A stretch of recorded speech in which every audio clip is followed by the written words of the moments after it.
The producers of this documentary strongly encourage Mr. C to give us a 100. It would definitely help our grades.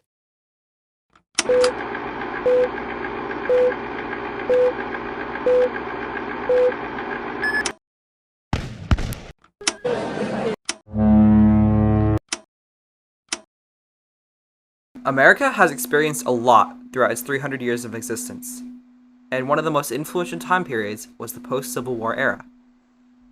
With immense achievements in the technological world, the US flourished, albeit a little too well.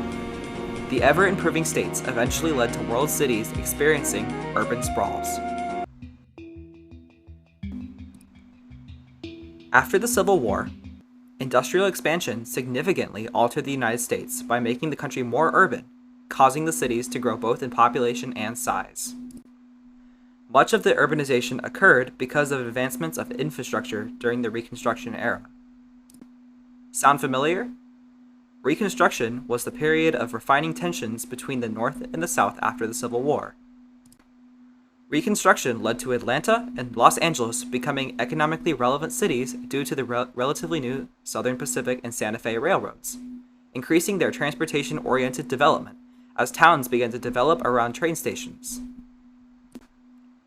As a result of these cities gaining a larger population, immigration increased.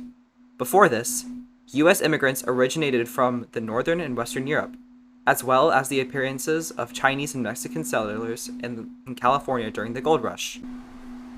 However, with the end of the Civil War and the start to Reconstruction, America experienced an increased number of immigrants from Southern and Eastern European nations.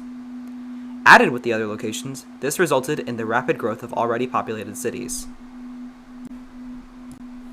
Following the events of the Reconstruction era, America would be faced with another massive surge of urbanization.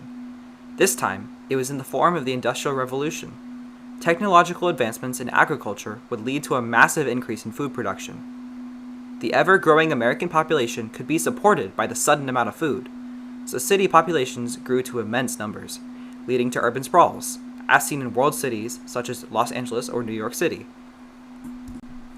Nowadays, urbanization poses various detrimental effects on both humans and the natural environment. Poor air and water quality, lack of water availability, problems with waste disposal, and high energy consumption are all effects of increased population density caused by urbanization. This is especially visible in instances of urban sprawl due to the lack of city planning beforehand to find the most sustainable method of supporting an ever-growing population. Thus, urbanization ties directly into two of the world's major issues, including poverty and environmental deterioration. Following the Civil War and into Reconstruction, there were a number of factors that affected the growth and the fast growth of urban sprawl in the United States. You had the Industrial Revolution that was taking place around the world, and following the Civil War, the United States had begun to experience that in a more intense fashion. Whenever you have that industrialization, you need to have a need for an expanded workforce. Following the Civil War, you had a large population in the South that was displaced. Some of the agricultural things that were the main part of the economy had been disrupted, and you had a large population that left the South and went to the northern cities in order to work. That rapid industrialization and the need for people immigrating from within the United States, and also a large wave of immigration from outside the United States, those coupled together to create a situation where cities' infrastructure couldn't keep up. Overall, post-Civil War urbanization led to the development of advanced transportation, such as railroads. However, it has also been a significant cause of the environmental consequences and uncontrolled population growth. Consequently, we are encouraged to think about the potential outcomes of urbanization, both positive and negative, to benefit both the environment and its people.